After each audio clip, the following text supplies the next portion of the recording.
I don't know, maybe we're here to create something.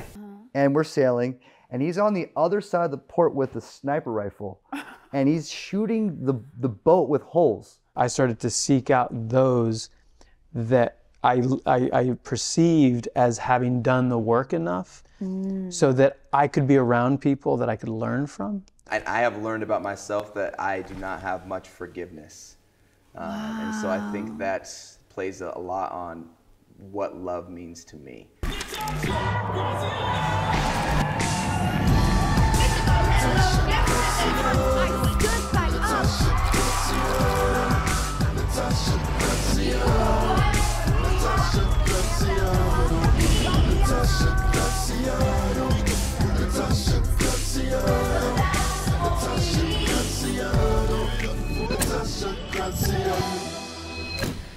I think we live in a simulation. I could talk about this for hours. A simulation? I don't think so. Really? You don't think there's no kind of, you don't think there's something maybe playing us, like we're in their game? Okay, let's go down that. If it's a simulation, what is it simulating? First, you have to answer that question. All right, here's a piano. And if I play, all right, here's a simulated piano. And if you never heard a piano before, oh, sorry.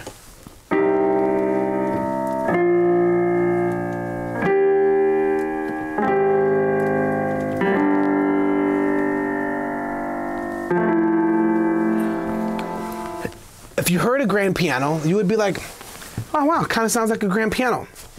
That's a simulation of a grand piano. Why do I have to have a simulation of a grand piano? Because the access. I can just whip it out. I don't have to carry it. A grand piano is heavy as fuck. I can't just travel with it in an airplane. It's not practical to travel with the grand piano everywhere if there's only one of them. And although there's like grand pianos everywhere, it's much easier to have a synthesized simulation of a grand piano because the audience, they hear it the same way. Whether I'm playing a real grand piano or a synthesized simulation of a piano, the audience is hearing a piano. So if this is a simulation, what is it simulating? And why is it simulating? Or are we building a simulation? I think if this is a simulation, we're in the process of building one. I think we have free will within it. That's really interesting. I never thought about building something else. I feel like we're an organism, but there's organisms within us, right? So there's cells and there's atoms. And I feel like there's a bigger something, like an energy, like another something. We are just so small in this universe, and there's another universe and another something. Yeah. And like... Yeah, so like we are organisms in a God body. But to say that that is a simulation, then you're discrediting whatever it is that we are living in and on. No, we have free will. We are designing, there's something we are doing as a great good, and I don't think everyone is tapped into this, like that we can connect to one another through our minds. There's a greater consciousness. We can send, you know, when somebody heals, 3 people stand around them and send love to them. I've seen like live healings of people. You can see on YouTube. I mean, if you don't believe me, go have a look on YouTube, people. You can see where like tumors have been shrunk down from, you know, like love being sent, 3, 4, 5 people standing over people who are sick. There is something that we are here to do greater. We are all connected on such a higher form, and so many people just don't wake up, like you were saying, they're asleep, and they don't wake up to the fact that we collectively can do something greater. That's what I see as a simulation. Maybe the wrong word, but it's some kind of, there is something. Yeah, a higher dimensional. Yes. But is this dimension or whatever it is we're living that we call life a simulation? By the definition of simulation, I don't think so. Yeah. I could be wrong, but if it is a simulation, what is it simulating? And what is real life if this is a simulation of life? And what was the purpose of the simulation? That's the questions that I think we're always going to ask. Like, almost, why are we here? Same thing. Why, I think the most common question asked and one of them on Google is, why are we here? Like, why am I here? What's my reason? Like, are we here for love? Are we here to find forgiveness, joy? Are we here to do something? Depends on each person's energy and what it's lacking and what they need to fulfill on an energetic, spiritual level. Maybe your reason why you're here is different than Hub's. Yeah. Or maybe to Josh and Nancy, the reason why they're here is to create water on a different realm, metaphorically. But why are we all here as a species? I don't know. Maybe we're here to create something. Maybe we're the builders of a realm. Maybe we're the working bees or the working ants. This is what I believe where you're going here with it. This is like, No, I'm saying maybe. I'm not saying yeah, I believe. no, that's what I believe. That's what I believe. I'm You know what I'm like, saying? fuck yeah. I want people to be like, well, I am saying that we some beehives. No, I'm not saying that. That's but why I'm saying maybe. I am totally saying That's why I'm that. saying maybe, just creatively. I'm just thinking ultra dimensional and imaginative.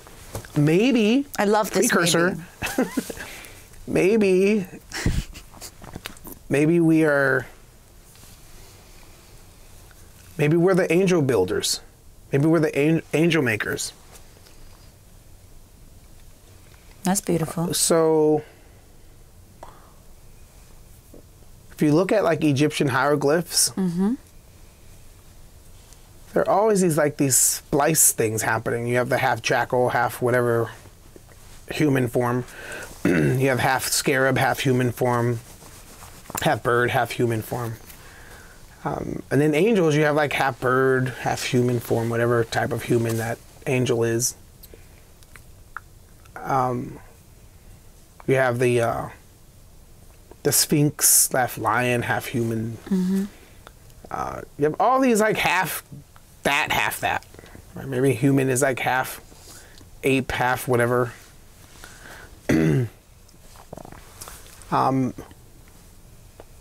But we haven't seen those things. We just see pictures of them, depictions of them in the past. Maybe we'll see that in our lives because, I don't know. That's why I'm saying maybe. But the more I look, that's where it seems like it's going. That we're making something, building something. I don't know, maybe. Or maybe we're just here to freaking party, fuck around, fuck up the earth. You know what I'm saying? Extract minerals and fuck each other over, create borders, blow people up, not be humane to one another. Maybe we're here to like degrade women over songs, and maybe we're here to disrespect other people's cultures, and maybe we're here to like not give a shit and just drink and intoxicate ourselves. Maybe we're here to like shoot animals and use their carcasses as trophies. Maybe we're here to like pollute the oceans. Maybe we're here to pollute the air.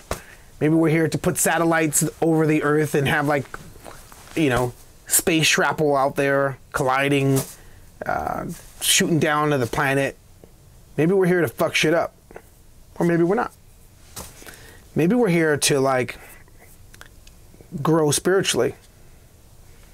Maybe we all were put here in like spiritual prison to get shit right. And you have a whole bunch of like spiritual criminals here on earth. Maybe. When I saw the Netflix documentary on you, I was like, oh my God, there's so many more facets to you I had no idea about. There are things you went through as a kid, like, and it really like touched me, you know, like I think this was like one of the most touching things, you know, like with your dad and stuff. That was like, ugh, you know, like I was really emotional watching it. Do you believe that that has shaped who you are today? there's always the unconscious Rocky Aoki here. My father. He's always there. Like, he's like, I can't pull him away from me. He's there. You can feel his presence. Always. I mean, I'm always trying to, like, it doesn't matter how long he's been gone. He's been gone since 2008. And he's still like, I still have this. This is like the thing I was talking about earlier about holding this record of being the most hardest working artist is proving it to him first. Wow. Because, you know, he's a tough guy to get a validation, to get any sort of approval, like extremely hard coming down for sure. But I think the environment, the way that he raised his kids with this very hard work ethic, like constant. It was work above everything, above family, above love, above health, above everything. You have to be hardworking. And in so doing, he never gave any of his kids any money, but he did give us experiences, you know. He did show off, but he never like showed off by going, okay, you can have this expensive car, you can have this thing. Like, we never got any like crazy items. I mean, you imagine someone that rich growing up, you'd be handed down like all the expensive shoes, the cars, a nice bike, this, that, and the other. We just didn't get that. And that was the way he was. He's truly a Japanese, traditional Japanese ethics person. And even when he passed away, there was no estate for us because actually his third wife took it. So all of his kids had to be working on their own. Actually, I made an interesting analogy, and this might sound pretty rough, but I've said this before with like my siblings. I love making analogies, and this is pretty rough. Okay, so I'll just take it with a grain of salt. But we kind of looked at our father like we were like ships sailing across to the other side of the port, so one port to the other port, and we have to build our own ship, and we're sailing, and he's on the other side of the port with a sniper rifle, and he's shooting the boat with holes, and like he's just like, we're going like, oh shit, what's the fucking hole? Where'd that come from? And it's him. He's like just like shooting the sails, and we have to patch that stuff up. And then we're going, it's like, he's going too fast. I'm going to shoot 2 holes there. And we have to patch it up. We have to learn. And literally no lifeline. So if you drown, you're drowned. There's no lifeline. So that's my father. Like, he is constantly making it more difficult for us to learn. But I'll tell you, in the early stages of my life, although I would say going that hard is probably hard, too hard, it really, I mean, it is like grilled into my brain, like how much of that kind of ethos that he wanted to grill. Hard working. Yeah. So now I'm balancing that with just quality of life. Yeah. You know, which, you know, is important. You have to. And I've lived half my life as far as my life expectancy is the average life expectancy of a Western person.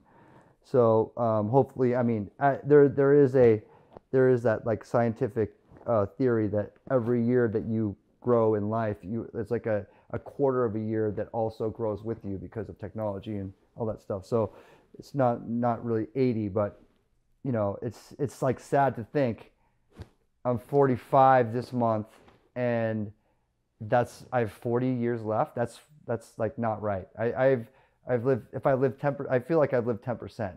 So I need another 350 years. Yeah. I really feel like I'm at 10%. That's beautiful. Well, maybe you'll be one of the oldest people in the world. I think you Well, could be. Japanese people that live the Ikigai lifestyle, but live in like a small village with like no money and just like eating fish and rice and spending time with their family and working in the field. No stress. They're like 120. Yes, I know. But like it's not in Las Vegas, so. Yeah, maybe you'd have to move, go to the beautiful mountains in Japan and spend time there. Have you been to Japan? It's my favorite place in the whole world. You can go from the snow to the hot in a day, right? It's like you can do 3 seasons or something in a day. I've not been, I just heard about it.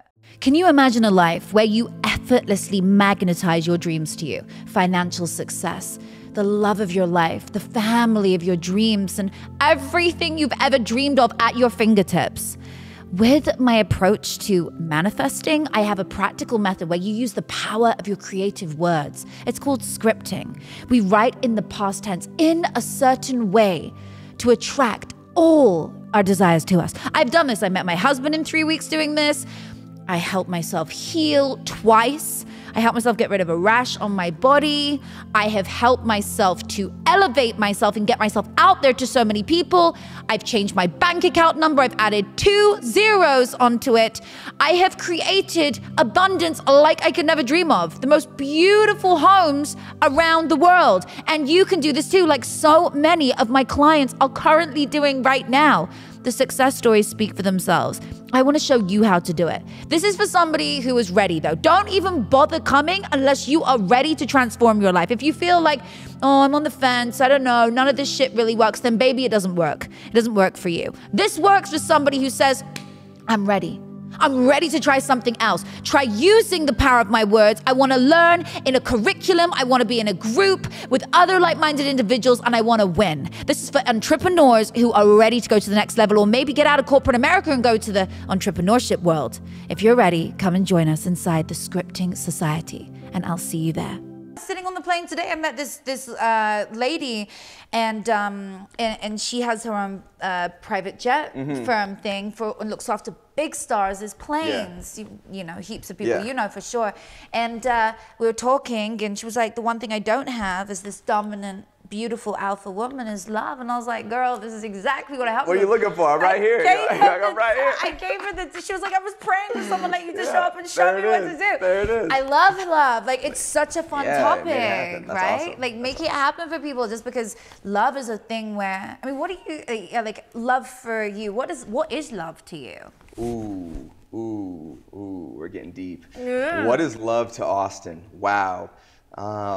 That's a great question. It's hard to answer. It is a hard. Like, it's a hard question. It's not tangible. No, right? And it's very based off of perspective. Yes, and feeling and. Right, and feeling. And I have learned about myself that I do not have much forgiveness, and so I think that plays a lot on what love means to me. Wow. But I think it comes down. It's a mixture of loyalty and value. Right, and value meaning different things, you know, as I've spoke, but loyalty and value, what I think comes to that, my perception of what love is. Wow, really interesting. I love asking people what love is, because some people never felt it, some people have felt too much of it, some people have been like, I think there's levels to love, right? And I'm not an expert at all of this, so this is me just shooting from the hip here. But there's things that I think that I truly love, like my self-love, right? Whereas like it's impenetrable, like it is me, it is my drive, it is my passion, it is my fulfillment in life, right? My deep love. And that resides around me continuing to push myself and expand myself and add value to my own life that overflows into others. That is like my true love that pushes me, where I feel like my life is actually worth something. That's like my true love for myself. So beautiful. And then when it comes to other people, it's a lot more difficult, which it should be, because you don't want to just be handing that out to other people. But like I said, for other people to come into my life, it comes into the value that they're able to bring to my life. Not just like, oh, you can help me scale my business, but more so maybe you can help me stay on track. You can help me feel grounded, right? Things like that. 100%. The loyalty within that over time continues to build that love, right? And so, I mean, there's levels. It's not necessarily like level 1, level 2, but it's more so scaling, right? It's where it's like over time it continues to build. It's like a snowball. 100%. You know? I couldn't agree more. Like, love is something you don't want to give away easy, but at the same time, in order to receive love in your life, you have to clear everything from your past. You have to like let go of what's happened, and forgiveness, I know you're saying, is a thing for you. Can I send you a forgiveness meditation? What is forgiveness to you? Forgiveness. And then where do you draw the line, whether you should forgive someone or move on? That's amazing. So here's the truth. Forgiveness is nothing to do with the other person. Forgiveness is so that you can let go of that burden you've been carrying for something that person or that event or public figure did to you, that you finally decide to just take off, put on the side of the road, and move on from. It doesn't mean that person ever needs to know you've forgiven them. It is simply about you letting go. that is forgiveness. Well, then, if you put it in that term, I forgive a lot of people, but they're just not in my life anymore. There we go. They're not. Yeah, right. Same. Like, Right. I see it like it will mean me forgiving you. In my mind, you will never know. You may never, ever even realize or feel Right. it, but I will know. And you may never see me again. You may never hear from me again. In fact, all of the above, but I am free of you. Right. And I think that's powerful too, how you're saying it, because I've realized that with going to my foundation, I wanted to start a mentorship. And the reason I'm saying that is I was told by my mentors is like, you can put all the resources in front of somebody, but if they don't have the potential, the drive, the want to, the will, then it's not going to help them change. And so it's like, it taught me that you can't force somebody to change, even though you're trying to set them up for what you think is success or some type of path, right? And that comes back to the forgiveness, where it's like, I've basically taken that into my forgiveness world, where it's like, if there's no value, if there's no loyalty there, like going back to that love, then it's like, I have to move on from you. But not because I don't like you as a person, but just because I don't want to have to feel like I'm changing you, or I can't change you, right? 100%. You are who you are, and it just doesn't align with what we're trying to do or anything in where my life's trying to go. You just said something really interesting. You said like a partner for you, or like someone who you give that love to, they have to be adding value in your life. I couldn't agree more. I love the idea. It doesn't mean that they, again, have to do like certain things help me scale. It means how are we moving forwards? Like how does this benefit the world? How are we a power couple that is genuinely doing more for humanity? How are we putting our forces and our talents together rather than you doing your thing and me sitting in the background just like watching? That's, and then, you know? Just speaking on that, because if you think of that from too far of an outside view, you think like, oh, I need to go be this power couple. But you can, to be that power couple, you need to make sure your home life is a powerhouse first, right? And so that will be a result. What you're talking about will be a result if you have your home life, right? You feel like you're comfortable, you're open with this person, you can relate, you can talk about anything, you can talk about the struggles and work through them, right? That's going to be what gives you that result of being that power couple, being able to change the world, things like that. But that's where that value has to start with me, right? And everyone in our love life, as far as like intimate and things like that, where it's like, hey, at home, how are we together, right? And if that's good, that's solid, now we can go to the next step. I'm very proud to say it. I do not have any of the same friendship circle I had pre-7 years ago. Well, I was actually coming here to LA, and I'm like, okay, I haven't been to LA in a while, and I know thousands of people, right? I'm a pretty social person, so I've met thousands and thousands of people around the world. And, you know, being a recognizable person, people actually approach you and want to know you. And then I'm coming here, I'm like, okay, I'll see people I haven't seen in a while. And I'm looking through all my contacts. I'm like, no. Like, why is this person in my phone? Why is this person? I could probably just delete 99% of the contacts in my phone. If I had a easier way to do it, I probably would. And when all said and done, there was a handful of people that I actually wanted to see. That's amazing. It just shows the evolution.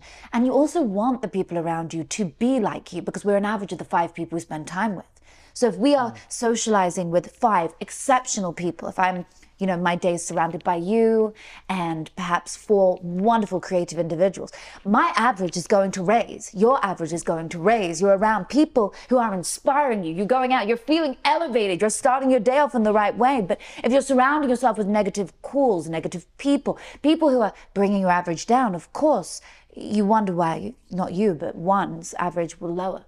You know, so we've made that decision to move on and become better people and attract bigger things to us. Yeah, well, that's what I did when I was, you know, at my lowest, I guess, and in my dark night of the soul, just in that chrysalis stage of rebirth and shedding and eliminating lifestyle choices, brunches, parties, sex, all the things, just clean slate. And then I started to reintroduce friends. I started to seek out those that I perceived as having done the work enough so that I could be around people that I could learn from, and that they would hold me accountable for the things that I say I wanted. Beautiful. And they would have the skills to be able to engage me, seeing that I really meant that I wanted to improve my life.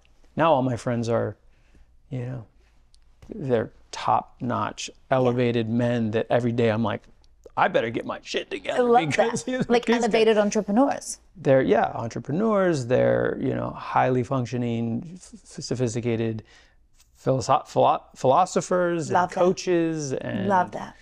And you have to come to one of my events when I'm speaking. Sure. I'm going to invite you. You'd love it. Love that. Yeah, for sure. But definitely have you. What was your lowest point? You were just saying you went through. What was that point for you? That's really intriguing because that's the exact way that the rebirth happens for anyone right now who feels like they're in the chrysalis. I love the analogies you use are just astonishingly beautiful. And if anyone does feel right now they're listening in and you're in a place of you just feel trapped, you feel like you're changing, you're evolving, something's happening, I'd love to know, like, you know, your... Yeah, well, the metaphor of the caterpillar into the butterfly is beautiful, but I think we've seen that metaphor on just the surface Yes. Level of what it really indicates, because sure, the butterfly becomes the caterpillar, but we imagine, I think just instinctively, that there's a caterpillar and it grows wings and it becomes, and then it's able to fly.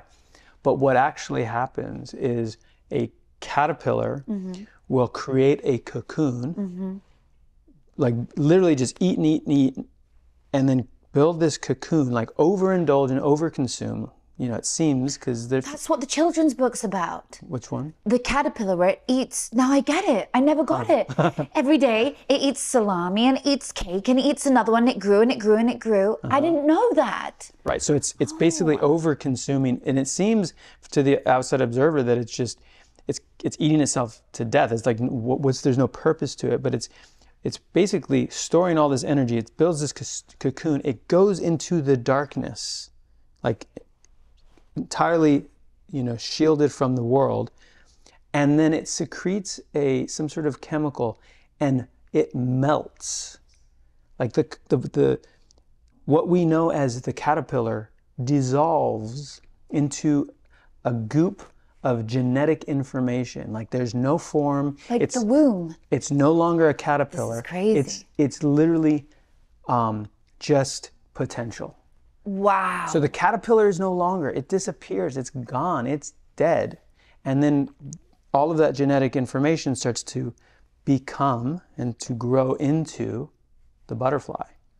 So there's really nothing left of the caterpillar. It becomes a completely different being, a different form.